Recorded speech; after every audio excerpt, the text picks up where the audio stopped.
दोस्तों, नीलिमा अपने पिता मुरारी से आशीर्वाद लेती है और फिर वो दिल्ली के लिए निकल जाती है, क्योंकि आज नीलिमा का दिल्ली के एक प्राइवेट कंपनी में इंटरव्यू रहता है।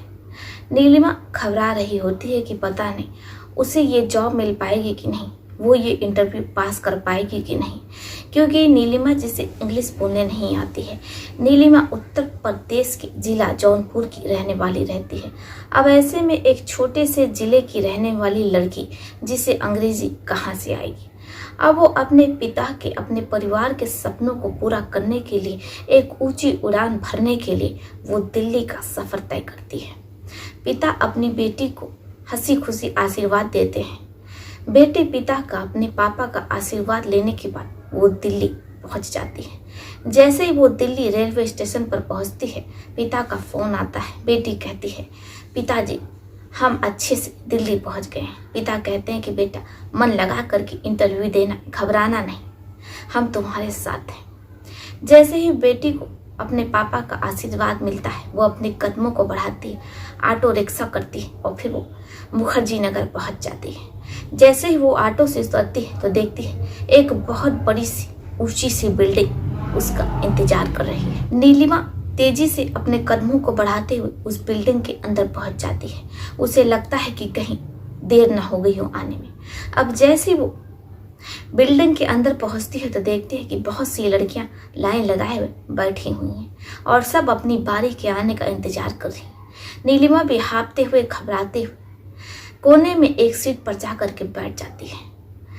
उसे कुछ समझ में नहीं आता है कि आखिर क्या हो रहा है, क्योंकि नीलिमा दिल्ली जैसे बड़े शहर में पहली बार गई रहती है। वो अपने पिता मुरारी को दोबारा फोन लगाती है और अपने पापा से कहती है, पापा हमें बहुत घबराहट हो रही है, घबराहट के मारे पसीना छूट रहा है। पापा कहते हैं कि बेटा तुम परेशान ना हो, तुम्हारे परिवार का आशीर्वाद तुम्हारे साथ है, इसलिए मन लगा कर के इंटरव्यू देना। अगर वो कुछ अंग्रेजी में पूछते हैं तो तुम कहना कि हम उत्तर प्रदेश के रहने वाले हैं, सर आप हमसे हिंदी में प्रश्न कीजिए। पिता के बहुत समझाने पर बेटी में ढारस आता है और अब वो इंटरव्यू देने के लिए पूरे तरीके से तैयार हो जाती है। नीलिमा अपने बैग से फाइल निकालती है और उसे अपने पैरों पर रख लेती है। एक के बाद एक लड़कियां अंदर जा रही होती हैं और वो बाहर आ रही होती है। नीलिमा उन लड़कियों से पूछती है कि अंदर क्या पूछा जा रहा था। वो लड़कियां नीलिमा को बताती हैं, लेकिन नीलिमा उसे समझ नहीं पाती। वो बहुत ज़्यादा डर रही होती है, क्योंकि उसके लिए ये नौकरी बहुत ज़रूरी रहती है। क्योंकि नीलिमा के पिता जो कि विकलांग रहते हैं, ऐसे में वो व्हील चेयर पर ही रहते हैं। इधर माँ किसी तरीके से खेती बाड़ी करके परिवार का खर्चा चला रही होती है, परिवार का वो लालन पालन कर रही होती है। लेकिन आखिर इतने पैसों में सब कुछ कैसे निपटेगा, क्योंकि नीलिमा की कई बहनें रहती हैं, नीलिमा सबसे छोटी रहती है। ऐसे में जो नीलिमा की बहनें रहती हैं वो भी विकलांग रहती हैं। अब ऐसे में नीलिमा जिस पर पूरे घर की जिम्मेदारी रहती है, क्योंकि नीलिमा अपने माँ को पड़ी रहती है, इसलिए उसे कोई रोग नहीं रहता है। वो हाथों से पैरों से सही सलामत रहती है। इसलिए वो अपनी बहनों के ब्याह के लिए, अपने छोटे भाई की पढ़ाई के लिए, पिता के इलाज के लिए और माँ का हाथ बटाने के लिए वो दिल्ली में जॉब करना चाहती है, ताकि उसे कुछ पैसे मिले और वो अपने परिवार का हाथ बटा सके। अब नीलिमा अपने बारी के आने का इंतजार कर रही होती है। तभी एक चपरासी आता है। वो नीलिमा से कहता है कि मैडम आप बहुत घबराई हुई लग रही हैं, परेशान लग रही हैं, आप अगर चाहें तो फ्रेश हो सकती हैं, इधर बाथरूम। चपरासी के कहने पर नीलिमा को लगता है कि वो अगर अपना मुंह धो लेगी थोड़ा उसे फ्रेशनेस महसूस होगी, इसलिए वो बाथरूम जाती है, अपना मुंह धोती है, फ्रेश होती है, हैंकी में मुंह पोंछते हुए आती है और वो बेंच पर अपनी जगह बैठ जाती है। इसके बाद दोबारा चपरासी आता है और नीलिमा से पूछता है, मैडम आप इतनी देर से बैठी हुई हैं, अभी आपका नंबर आने में काफ़ी समय लगेगा। देखिए यहाँ पर इतनी ज़्यादा सारी लड़कियाँ बैठी हैं, आप तो सबसे आखिर में आई हैं, इनके बाद आपका नंबर आएगा। जब नीलिमा ये सुनती है एक लंबी सांस लेती है। इधर चपरासी नीलिमा से पूछ रहा होता है कि मैडम आप चाय पियेंगी या फिर कॉफी। नीलिमा चूंकि उत्तर प्रदेश की रहने वाली रहती है, वो कहती है आप हमारे लिए एक कड़क चाय ले आइए। चपरासी कहता है मैडम मैं बस यूं गया और यूं आया। इसके बाद वो आता है, नीलिमा को गर्मा गर्म कड़क चाय उसके हाथ में थमा देता है। नीलिमा चाय की चुस्कियां लेती और अपनी बारी आने का इंतजार कर रही होती है और मन ही मन में भगवान से प्रार्थना कर रही होती है कि उसका ये इंटरव्यू निकल जाए और उसे ये जॉब मिल जाए। अब इधर नीलिमा चाय की चुस्कियां ले रही होती है, अपनी बारी का इंतजार कर रही होती है। बारी बारी सभी लड़कियां इंटरव्यू देने जाती हैं, लेकिन जैसे ही नीलिमा अपनी चाय खत्म करती है, जब उसकी आंख खुलती है तो वो खुद को एक बंद कमरे में पाती है। कमरा जहां एक सुराग नहीं रहता है, जहां पर सूरज की रोशनी नहीं आ रही होती, जहां एक खिड़की नहीं होती है। नीलिमा देखती है कि पूरे कमरे में उसके कपड़े, उसका सामान बिखरा पड़ा हुआ है। नीलिमा का मोबाइल जो उसके बैग में नहीं, पूरे कमरे में कहीं भी नहीं। अब नीलिमा को कुछ समझ में नहीं आता है, क्योंकि बारी बारी से 75 प्लस 4-5 व्यक्ति नीलिमा के कमरे में एक साथ आते हैं और फिर वो नीलिमा के साथ मिलन करते हैं, यानी कि वही जो पति पत्नी एक दूसरे के साथ करते हैं।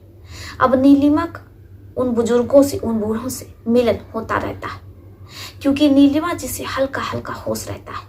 नीलिमा ऐसी बेड पर पड़ी रहती है, उसे प्यास लगती है, वो पानी मांगती है, उसे भूख लगती है, वो खाना मांगती है, लेकिन वहां पर उसे फटकार दिया जाता है, उसे डांट दिया जाता है। अब ऐसे ही नीलिमा 2 दिनों तक बिना खाए बिना पिए उस अंधेरे कमरे में, जहां सूरज की एक रोशनी भी नहीं पहुंचती है, जहां कमरे में एक खिड़की नहीं होती है, एक सुराख नहीं होता है, नीलिमा केवल बेड पर पड़ी रहती है।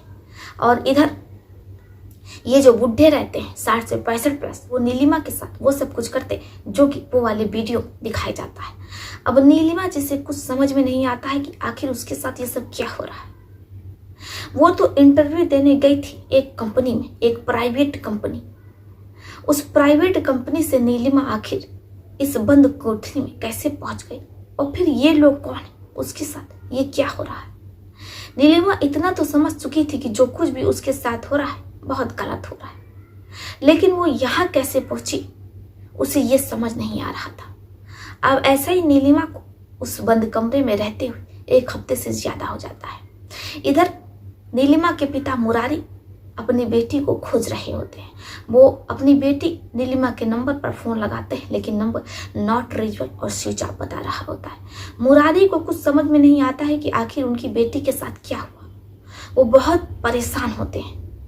अपनी बेटी के नंबर पर जब भी फोन लगाते हैं तो number switch off, not reachable. थक हार करके मुरारी अपने बेटी की FIR दर्ज करवाने जौनपुर थाने पहुंचते हैं, FIR लिखवाते हैं। अब पुलिस मामले की गंभीरता को देखते हुए तुरंत FIR दर्ज करती है और फिर वो उनकी बेटी नीलिमा को खोजने में लग जाती है।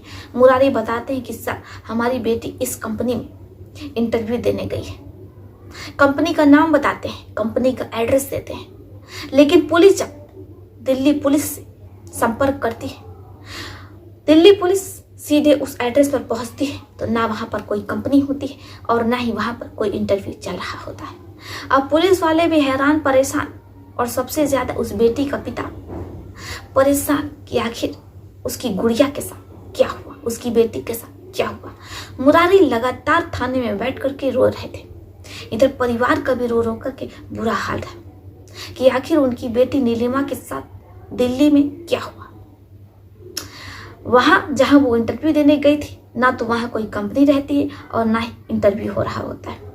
आसपास लोगों से पूछताछ होती है तो पता चलता है कि इस जमीन पर कभी भी कोई अपनी कंपनी खड़ी कर देता है और कभी भी वो अपना पूरा सामान लेकर के रफू चक्कर हो जाता है। अब पुलिस के लिए ये एक चुनौतीपूर्ण था उस बारे में पता करना कि यहाँ पर आखिर कौन सा और किस प्रकार का रैकेट चल रहा है। जहाँ दूर दराज से लड़कियों को बुलाया जाता है, वो इंटरव्यू देने आती है, लेकिन फिर उसके बाद से लड़कियां लापता हो जाती हैं, उनका नंबर स्विच ऑफ हो जाता है। पुलिस को कुछ समझ में नहीं आता है कि करे तो क्या करे। ऐसे 1 हफ्ते से ज्यादा हो जाता है। नीलिमा के साथ लगातार वो सब कुछ हो रहा होता है। नीलिमा जिसे हल्का हल्का होश रहता है कि कई लोग उसके साथ कमरे में वो सब कुछ करते हैं जो कि वो वाले वीडियो में दिखाया जाता है। नीलिमा पूरे तरीके से कमजोर हो जाती है क्योंकि इतने दिनों से ना तो उसे खाना दिया जाता है और ना ही पानी दिया जाता है। लगभग 2 दिनों बाद नीलिमा को खाने के लिए खाना और पीने के लिए पानी दिया जाता है। नीलिमा जैसे ही खाना पाती है तो वो खाने पर टूट पड़ती है और अपने दोनों हाथों से जल्दी जल्दी खाना खाने लगती है, क्योंकि वो 2 दिनों से भूखी और प्यासी रहती है। जैसे ही नीलिमा खाना खत्म करती है, 1 बोतल पानी पीती है, वैसे ही वो लोग अंदर आते हैं और फिर नीलिमा के साथ उनका मिलन शुरू हो जाता है। ना जाने नीलिमा के साथ इतने दिनों में कितने लोगों ने मिलन किया होगा, नीलिमा को गिनती तक याद नहीं रहती है। इधर नीलिमा अपने पिता मुरारी को, अपने परिवार को याद कर रही होती है और रो रही होती है। वो खुद को बचाने की पूरी कोशिश करती है, लेकिन असफल हो जाती है। अब ऐसे समय बीत रहा होता है कि पल नीलिमा भारी लग रहा होता है। इधर पुलिस वाले जांच में लगे रहते हैं, लेकिन 250 से 300 सीसीटीवी कैमरे खंगालने के बावजूद पुलिस वालों के हाथ कोई सुराग नहीं लगता है। अब ऐसे पुलिस आसपास लोगों से पूछताछ करती है, सीसीटीवी दिखाया जाता है, सभी लोगों की पहचान की जाती है। अब बारी बारी से पुलिस वाले आसपास रहने वाले लोगों से उस व्यक्ति को पूछते हैं।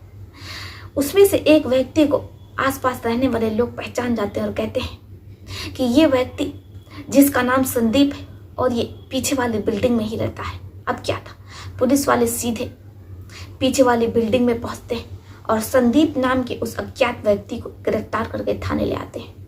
पहले तो उस पर 3rd डिग्री का इस्तेमाल होता है, फिर उससे तगड़े में पूछताछ होती है। संदीप जब बताना शुरू करता है तो पुलिस वालों के हाथ पांव फूल जाते हैं। इसके बाद दिल्ली पुलिस वाले उत्तर प्रदेश की पुलिस से संपर्क करते हैं। यहाँ से 2 पुलिस वाले मुरारी को लेकर के दिल्ली पहुंच जाते हैं। मुरारी दिल्ली के उत्तम नगर थाने में बैठे रहते हैं। वो अपने गमछे से पसीना पोंछ रहे होते हैं, क्योंकि एक और उनकी बेटी जो लापता है, 1 हफ्ते से ज्यादा हो गया है, ना जाने उनकी बेटी जीवित भी या नहीं। एक पिता को अपनी बेटी की चिंता सताई जा रही थी। इधर पुलिस वाले लगातार संदीप नाम के उस व्यक्ति से पूछताछ कर रहे होते हैं। संदीप पुलिस वालों को बताता है कि हमारा कोई दोस्त नहीं है, हमें ऊपर से ऑर्डर मिलता है। इसके बाद हम वहाँ जितनी भी लड़कियां इंटरव्यू देने आती हैं, उन्हें चाय में नशीला पदार्थ मिला देते हैं या फिर पानी में नशीला पदार्थ मिला करके उन्हें पीने के लिए देते हैं। जैसे ही वो लड़कियां पीती हैं, बेहोश हो जाती हैं। इसके बाद उनके साथ क्या होता है आगे हमें नहीं पता। अब पुलिस को केवल 1 कड़ी मिलती है, अभी इसकी बहुत सी कड़ियां बाकी रहती हैं। पुलिस के लिए ये चुनौतीपूर्ण हो गया था इस केस को सॉल्व करना।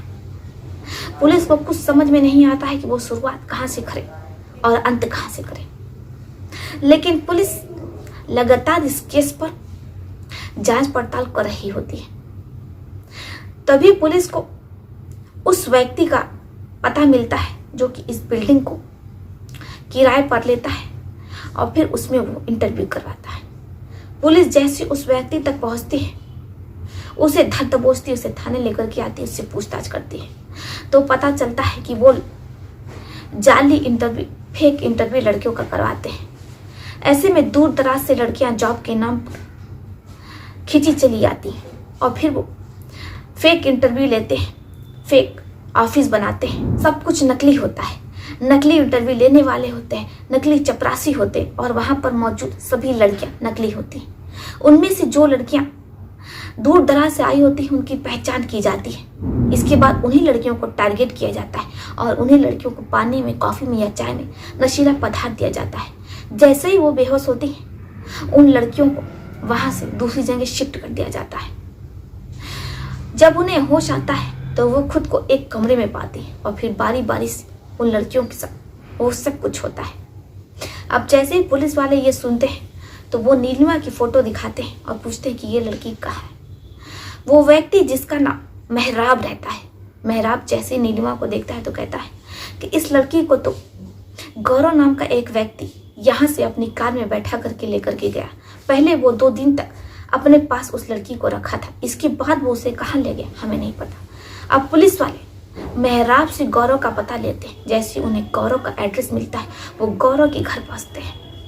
दरवाजा खुलाते हैं, गौरव घर के अंदर मौजूद होता है। पुलिस वाले उसे धर दबोचते हैं और वहीं उससे पूछताछ करते हैं कि इस लड़की को तुम कहाँ पर लेकर के गए। गौरव बताता है 2 दिन इस लड़की के साथ मिलन करने के बाद, वो सब कुछ करने के बाद हम इस लड़की को अपने बॉस के हवाले कर देते हैं। अब ये लड़की हमारे बॉस के पास है। अब जैसे ही पुलिस वाले ये सुनते हैं तो गौरव से कहते हैं कि तुम्हारे बॉस कहाँ रहते हैं, उनका एड्रेस दो। किसी तरीके से गौरव पुलिस वालों को बता देता है। इसके बाद पुलिस वाले एक बिल्डिंग में पहुंचते हैं। अब जैसे ही वो लोग बिल्डिंग में पहुंचते हैं, अंदर घुसते हैं तो उनके होश हो जाते हैं, क्योंकि उस पूरी बिल्डिंग में एक बहुत बड़ा रैकेट चल रहा होता है, जहाँ इंटरव्यू के नाम पर पूरे उत्तर प्रदेश से दूर दूर से लड़कियों को बुलाया जाता। लड़कियां जॉब के नाम पर खींची चली आती कि उन्हें नौकरी मिल जाएगी, और जैसे ही उन्हें नौकरी मिलेगी पैसे कमाने लगेंगी। इसी लालच में लड़कियां इंटरव्यू देने इस कंपनी में आती। लेकिन ये कंपनी जो कि रैकेट चला रही थी, इस कंपनी के रैकेट का भंडाफोड़ पुलिस वाले अपनी सूझबूझ से करते हैं। उस बिल्डिंग से पुलिस वाले ना जाने कितनी मासूम लड़कियों को छुड़ाते हैं। उनमें से ही एक नीलिमा रहती। नीलिमा जिसे कमरा नंबर 201 में रखा जाता है, क्योंकि नीलिमा अभी नहीं थी। ऐसे में नई लड़कियों को अलग रखा जाता था। जैसे ही पुलिस वाले रूम नंबर 201 तक पहुंचते हैं, वो दरवाजे को तोड़ते हैं, क्योंकि दरवाजा अंदर से बंद रहता है। वो आवाज लगाते हैं, लेकिन अंदर कई बूढ़े लोग नीलिमा के साथ मिलन कर रहे होते हैं, इसलिए वो दरवाजा नहीं खोलते हैं। पुलिस दरवाजा खोलती है तो अंदर का जो दृश्य देखती है, उसके हाथ पांव फूल जाते हैं। नीलिमा के कपड़े पूरे कमरे में बिखरे रहते हैं। नीलिमा का बैग एक और कोने में पड़ा रहता है, जिसमें कागज की इंटरव्यू, हाई स्कूल की मार्कशीट, इंटर की मार्कशीट बिखरी पड़ी रहती है। जैसे ही नीलिमा के पापा मुरारी अपनी बेटी को ऐसी हालत में देखते हैं तो उनकी आंखें शर्म से झुक जाती हैं। महिला कांस्टेबल नीलिमा को चादर से ढक देती है।